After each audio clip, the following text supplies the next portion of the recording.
সকলকে নমস্কার এবং আমাদের যারা পশ্চিমবঙ্গকে গর্বিত করেছেন আমার প্রিয় ছাত্রছাত্রীগণকে শুভেচ্ছা এবং শুভাশিস জ্ঞাপন করি।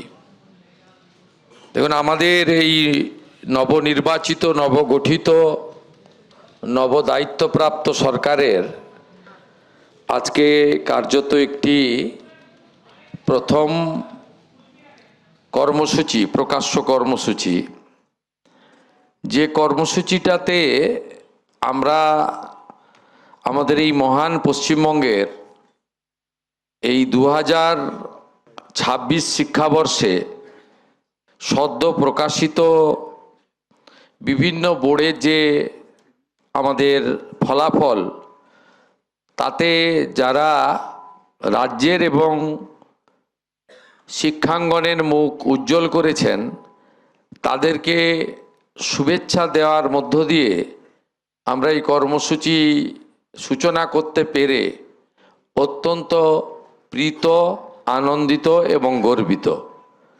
আমি ধন্যবাদ জানাবো আয়োজক দপ্তর, আমাদের স্কুল এডুকেশন ডিপার্টমেন্টের যারা এর সমগ্র ব্যবস্থাপনা করেছেন তাদেরকে প্রথমে ধন্যবাদ জানাবো।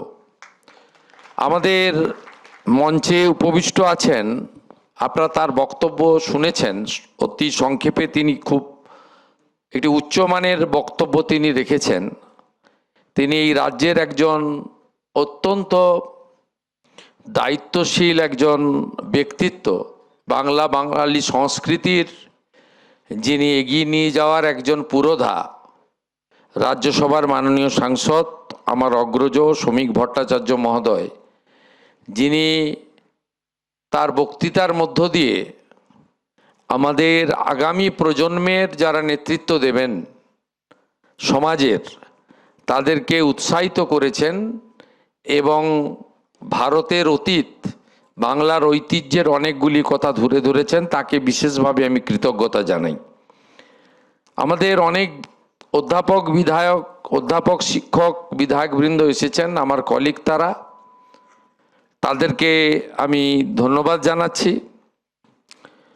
আমাদের উপস্থিত আছেন আমাদের সিনিয়র আইএএস, মুখ্যমন্ত্রীর অন্যতম পরামর্শদাতা সুব্রত গুপ্ত মহোদয়, এর বাইরেও মাননীয় Binod Kumar, additional chief secretary school education এবং হায়ার এডুকেশন ডিপার্টমেন্ট, মাননীয় Anup Agarwal, ACS technical education, মাননীয় পিবি সেলিম, প্রিন্সিপাল সেক্রেটারি আমাদের মাদ্রাসা এডুকেশন ডিপার্টমেন্ট, এবং অন্যান্য অনেক আধিকারিকরা রয়েছেন, তাদেরকেও ধন্যবাদ।